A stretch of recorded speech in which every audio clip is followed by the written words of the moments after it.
اے محمد صلی اللہ علیہ وآلہ وسلم،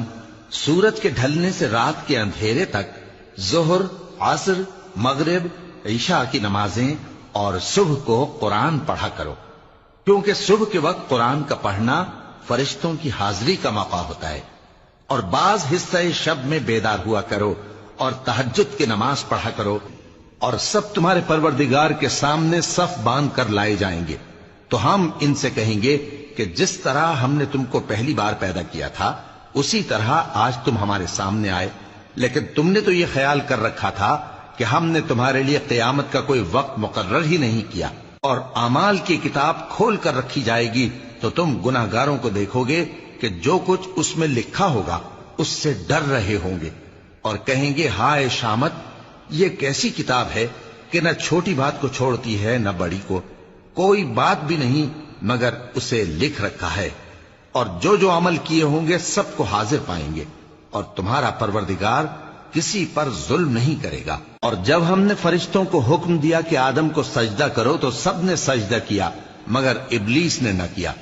وہ جنات میں سے تھا تو اپنے پروردگار کے حکم سے باہر ہو گیا۔ کیا تم اس کو اور اس کی اولاد کو میرے سوا دوست بناتے ہو، حالانکہ وہ تمہارے دشمن ہیں، اور شیطان کی دوستی ظالموں کے لیے اللہ کی دوستی کا برا بدل ہے۔ میں نے ان کو نہ تو آسمانوں اور زمین کے پیدا کرنے کے وقت بلایا تھا اور نہ خود ان کے پیدا کرنے کے وقت، اور میں ایسا نہ تھا کہ گمراہ کرنے والوں کو مددگار بناتا۔ اور جس دن اللہ فرمائے گا کہ اب میرے شریکوں کو جن کی نسبت تم معبود ہونے کا گمان رکھتے تھے بلاؤ، تو وہ ان کو بلائیں گے مگر وہ ان کو کچھ جواب نہ دیں گے، اور ہم ان کے درمیان ہلاکت کی ایک جگہ بنا دیں گے، اور گناہگار لوگ دوزخ کو دیکھیں گے تو یقین کر لیں گے کہ وہ اس میں پڑنے والے ہیں،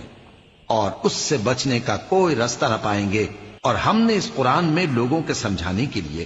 طرح طرح کی مثالیں بیان فرمائی ہیں، لیکن انسان سب چیزوں سے بڑھ کر جھگڑالو ہے۔